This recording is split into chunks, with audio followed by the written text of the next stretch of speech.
À Trinité et Tobago vit une jeune fille nommée Destiny. C'est une jeune fille brillante, au cœur rempli de curiosité et à l'esprit avide d'aventure. Alors que Destiny n'avait que 2 ans, elle et ses frères sont allés vivre avec leur arrière-grand-mère. Un jour, Destiny a entendu ses 2 frères parler des aventuriers.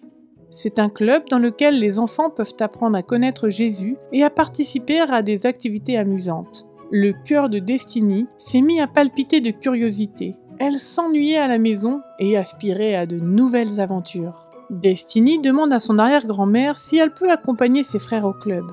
« Non, ma chérie, tu es un peu jeune pour ça, » lui dit son arrière-grand-mère. Destiny baissa la tête et prit un air triste. Il semblait que ses rêves d'aventure étaient terminés. Mais par un beau dimanche soir, Destiny et son arrière-grand-mère revinrent du magasin lorsqu'elles aperçoivent tante Onessa, la responsable du club des aventuriers. Elle rentrait chez elle avec des enfants qui venaient de participer à la réunion du club chez elle. Tante Onessa, qui a remarqué Destiny, interroge son arrière-grand-mère à son sujet. « Quel est son nom ?» demande-t-elle.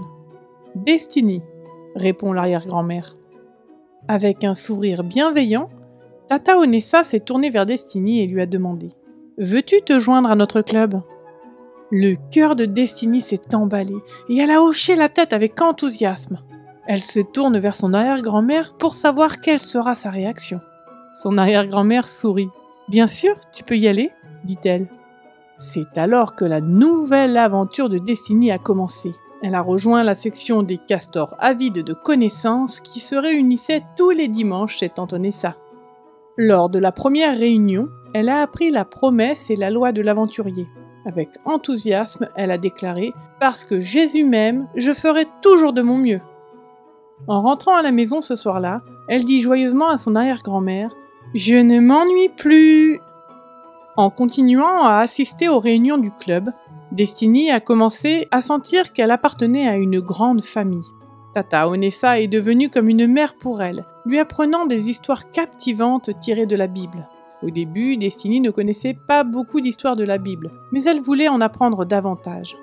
Lentement mais sûrement, elle a découvert les histoires de Noé et de l'arche, de Jonas et du gros poisson, et bien d'autres encore. Son histoire préférée était celle d'Esther. Destiny adorait passer du temps avec tante Onessa. Elle aimait tellement les réunions des aventuriers qu'elle ne voulait plus les quitter. Lorsque ses frères sont rentrés chez eux, elle a commencé à rester chez tante Onessa pour les cultes familiaux. Puis, elle passa les week-ends et même les jours de la semaine également. Elle allait à l'église avec tante Onessa le jour du sabbat et elle chantait même de la musique spéciale à l'église. L'arrière-grand-mère de Destiny était heureuse que tante Onessa s'occupe bien de son arrière-petite-fille. Le jour est venu où tante Onessa a proposé à Destiny d'avoir sa propre chambre pour elle. Destiny emménagea chez tante Onessa.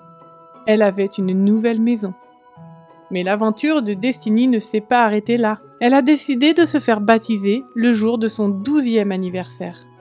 Tout le monde dans le quartier avait vu comment la vie de Destiny avait changé depuis qu'elle avait appris à connaître Dieu par l'intermédiaire de tante Onessa et du club des aventuriers.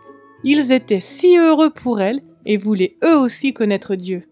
C'est ainsi que Destiny est passée d'une jeune fille au cœur nostalgique à une lumière éclatante dans son entourage, inspirant ainsi d'autres personnes par son parcours.